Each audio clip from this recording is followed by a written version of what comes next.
नमस्कार, आप देख रहे हैं कैपिटल टीवी की स्पेशल स्टोरी और मैं हूं आपके साथ साइबा। देश में एक तरफ संसद भवन में हुए हमले की बरसी पर शहीदों को श्रद्धांजलि दी जा रही थी, तो दूसरी तरफ देश के संसद में दोबारा से वही घटना दोहराने की साजिश चल रही थी। संसद की सुरक्षा में हुई चूक के बाद पूरे देश में बवाल मच गया है। इस पूरी घटना के बाद कई तरह के गंभीर सवाल भी उठ रहे हैं, लेकिन क्या है पूरी घटना और कैसे सुरक्षा में इतनी बड़ी चूक हो गई कि सदन के अंदर घुसकर दो लोगों ने बवाल मचा दिया। सब कुछ आपको हमारी स्पेशल स्टोरी में बताते हैं। दरअसल संसद में उस वक्त हंगामा मच गया जब संसद में दो लोग अचानक से कूद गए।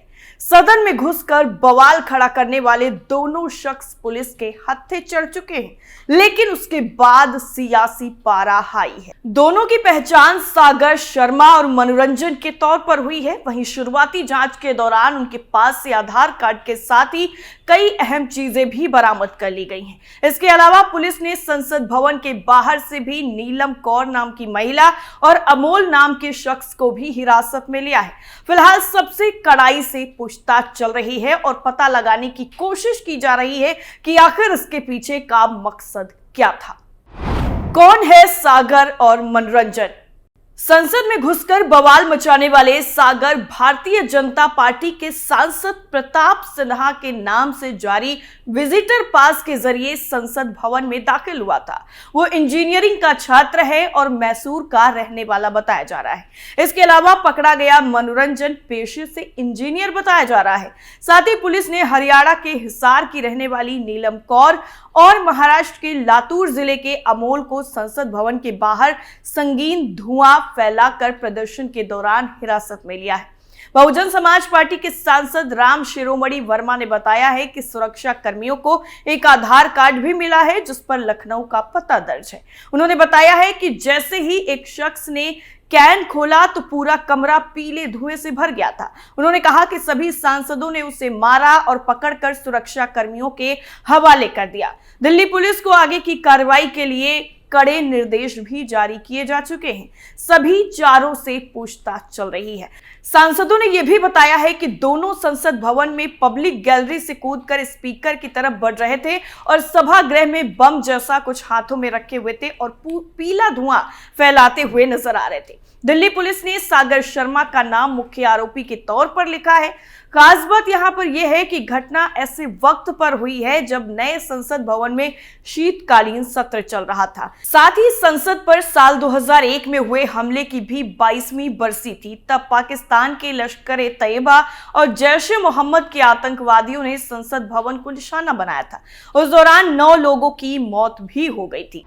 सांसदों ने बताई आंखों देखी। कांग्रेस सांसद गुरमीत सिंह औजला ने संसद में अचानक घुसे 2 लोगों को दबोच लिया। उन्होंने बताया कि वो जब आगे से कूदे तब हम आगे बैठे हुए थे और 0 ओवर का लास्ट टाइम था। ऊपर से थोड़ा शोर आया तो देखा कि एक आदमी ऊपर से कूदा और दूसरा भी कूद रहा था। पहले कूदने वाला स्पीकर की तरफ बढ़ रहा था और शोर मचाता हुआ नजर आ रहा था। उन्होंने आगे बताया कि उसने जूता उतारना शुरू किया और जूते में कोई चीज थी। वहां पर बेनीवाल मौजूद थे। उन्होंने उसे पकड़ा तो मुझे पता था कि दूसरा भी यहीं पर है। जब हम वहां तक पहुंचे तो कुछ बम टाइप का था और पीला धुआं निकल रहा था। मैंने उसे छीनकर बाहर तक फेंकना शुरू कर दिया।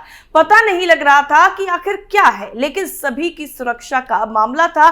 तब तक और लोग भी आ गए और उन्होंने उन दोनों को पकड़ लिया। दोनों को पकड़ने वाले सांसद में मलूक नागर का नाम भी शामिल है। उन्होंने बताया कि दोनों को पकड़ने के बाद पिटाई भी की गई थी। कांग्रेस सांसद अधीर रंजन चौधरी ने कहा है कि एक शख्स पब्लिक गैलरी से लटक रहा था। उन्होंने बताया कि उसने कोई गैस छोड़ी जिसकी वजह से आंखों में जलन होने लग गई थी। इसके साथ ही तृणमूल कांग्रेस की काकोली दस्तीदार ने भी बताया कि उन लोगों ने नारेबाजी शुरू कर दी थी और कुछ गैस जैसा ही फैला रहे थे। दिल्ली पुलिस ने बताया है कि दोनों को हिरासत में लिया गया है।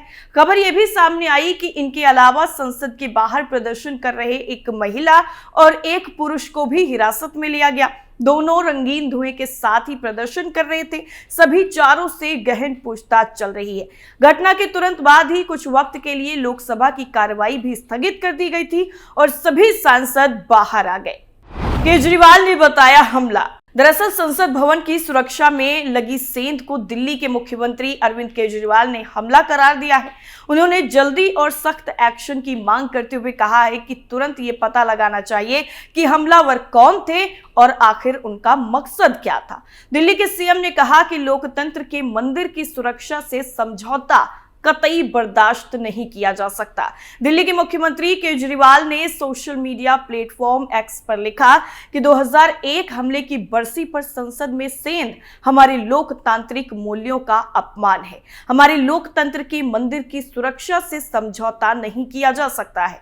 हमलावर कौन थे, वो अंदर कैसे आए और उनका इरादा क्या था, ये जानने के लिए त्वरित जांच जरूरी है। तुरंत और सख्त कार्रवाई होनी चाहिए। इतना ही नहीं, संसद हमले की बरसी की वजह से ये मामला और ज्यादा अब गंभीर हो गया है। इस दौरान लोकसभा की सुरक्षा चूक का बड़ा मामला देखने को मिला, जिससे पूरे देश में हड़कंप मच गया। संसद की कार्रवाई चल ही रही थी कि इस दौरान 2 शख्स दर्शन दीर्घा से सदन के अंदर कूद जाते हैं। वो सांसदों की मेज और कुर्सी पर चढ़कर उत्पात मचाने लगते हैं। इस दौरान भाजपा सांसद खगेल मुर्मू अपना पक्ष सदन के पटल पर रख ही रहे थे कि ये पूरा हंगामा खड़ा हो गया। वहीं चेयरमैन की कुर्सी पर राजेंद्र अग्रवाल थे। उन्होंने इस पूरी घटना के बारे में विस्तार से बताया। राजेंद्र अग्रवाल ने कहा कि एक शख्स जब गैलरी से कूदा तो लगा कि वो गिर गया है। वहीं इसके बाद जब एक और शख्स कूदा तो पता चला कि ऐसा जानबूझकर किया जा रहा है। एक शख्स ने गैस छोड़ी जबकि दूसरा बेंच को ठोक रहा था। राजेंद्र अग्रवाल ने यह भी कहा है कि ये जानकारी सामने नहीं आई कि ये लोग नारेबाजी कर रहे थे या फिर नहीं। उन्होंने ये भी बताया कि ये साफ नहीं है कि इन लोगों का इरादा क्या था, लेकिन कुछ तो सोचकर ही आए होंगे जो इतना बड़ा कदम उठाया। इन लोगों को सुरक्षा कर्मियों ने तत्परता से पकड़ लिया। राजेंद्र अग्रवाल ने यह भी कहा है कि हम स्वीकार करते हैं कि सुरक्षा में चूक हुई है और घटना की जांच भी जारी है। उन्होंने ये भी बताया कि ये क्लियर नहीं है कि इन लोगों का इरादा क्या था। लोकसभा में सुरक्षा चूक पर समाजवादी पार्टी की सांसद डिंपल यादव ने भी कहा है कि ये दूसरी तरह से सुरक्षा का चूक का मामला है। आज सदन के अंदर कुछ भी हो सकता था। जो भी लोग यहाँ आते हैं, चाहे वो आगंतुक हो या रिपोर्टर, किसी के पास कोई टैग नहीं होता है। सरकार को इस पर ध्यान देना चाहिए। बीजेपी सांसद के पास पर आया अंदर। भारी सुरक्षा चूक पर जब सवाल उठ रहे हैं कि आखिर ये दोनों कौन थे और संसद भवन के भीतर कैसे पहुंच गए, तो हम आपको एक एक चीज बताते हैं। दरअसल लोकसभा के भीतर कूदने वाले दोनों शख्स के नाम सागर और मनोरंजन है, जैसा हम आपको पहले ही बता चुके हैं। मीडिया रिपोर्ट्स के मुताबिक सागर बीजेपी सांसद प्रताप सिन्हा के पास की मदद से संसद में दाखिल हुआ था। वो दर्शक दीर्घा में बैठकर सदन की कार्रवाई को देख ही रहा था और अचानक से नीचे कूद गया। आपको बता दें कि बीजेपी सांसद प्रताप सिन्हा 17वीं लोकसभा से संसद सदस्य हैं। वो कर्नाटक के मैसूर कोडागु लोकसभा निर्वाचन क्षेत्र से बीजेपी के सांसद हैं। संसद की कार्रवाई देखने जाने के लिए आम लोगों को पास की जरूरत होती है। इसी की मदद से उन्हें संसद में एंट्री मिलती है। ये सदन में ऊपर की तरफ बने दर्शक दीर्घा में बैठकर सदन की कार्रवाई को देख सकते हैं, समझ सकते हैं। संसद की सुरक्षा चूक पर बसपा सांसद दानिश अली ने जानने की मांग की है कि दोनों परिसर में प्रवेश करने में कैसे कामयाब रहे। वहीं शिवसेना सांसद अरविंद सावंत ने अधिक जानकारी देते हुए यह भी बताया कि सांसदों ने उसमें से एक को पकड़ लिया, जबकि दूसरा बेंचों पर बुरी तरीके से कूद रहा था, जिससे काफी लोग डर भी गए थे। उसने स्प्रे निकालने के लिए अपने जूते खोले, जिससे पीला धुआं निकल रहा था। इस बीच दिल्ली पुलिस ने संसद भवन के बाहर 2 प्रदर्शनकारियों को गिरफ्तार करके इस पूरे मामले में ताबड़तोड़ तरीके से एक्शन लेना शुरू कर दिया। हालांकि यह घटना सदन के अंदर नहीं बल्कि सदन के बाहर हुई थी, जिनको गिरफ्तार किया गया है। नहीं होगी दर्शक दीर्घा में एंट्री। दरअसल देश की सबसे सुरक्षित इमारत में हुई इस तरीके की सेंध के बाद सभी सिक्योरिटी एजेंसियां हाई अलर्ट पर आ गई हैं। इसके बाद संसद सचिवालय ने अब एक बड़ा निर्णय ले लिया है। अब संसद में दर्शक दीर्घा में अगले आदेश तक एंट्री पूरी तरह से बैन कर दी गई है। इसी के साथ संसद में एंट्री के लिए बनने वाले ई पास के बनने पर भी रोक लगा दी गई है। फिलहाल ये नहीं बताया गया है कि ये रोक कितने वक्त के लिए लगाई गई है। कैसे होता है पास जारी? अब सवाल आपके जहन में यह भी उठ रहा होगा कि आखिर ये पास कैसे मिलता है और संसद में एंट्री कैसे होती है। तो संसद में एंट्री के लिए आम आदमी को विजिटर पास लेना होता है। ये पास दोनों सदनों के लिए अलग अलग जारी किया जाता है। एक पास केवल एक ही सदन के लिए मान्य होता है। संसद में किसी भी कर्मचारी, सांसद, सुरक्षाकर्मी और विजिटर का पास बनाने की पूरी जिम्मेदारी पार्लियामेंट्री सिक्योरिटी सर्विस की ही होती है। किसी भी व्यक्ति या गाड़ियों के प्रवेश के लिए पार्लियामेंट्री सिक्योरिटी सर्विस ही पास जारी करती है। ये सर्विस ये भी सुनिश्चित करती है कि जिस संसद परिसर में आने की इजाजत दी गई है, क्या वो इसका पात्र है भी या फिर नहीं। अब देखना होगा कि इन लोगों से पूछताछ में आगे क्या कुछ निकलकर सामने आता है और किसने ये साजिश रची है, क्या इसका खुलासा हो पाएगा। हमारी स्पेशल स्टोरी में फिलहाल के लिए इतना ही। बाकी खबरों के लिए बने रहिए कैपिटल टीवी के साथ। नमस्कार।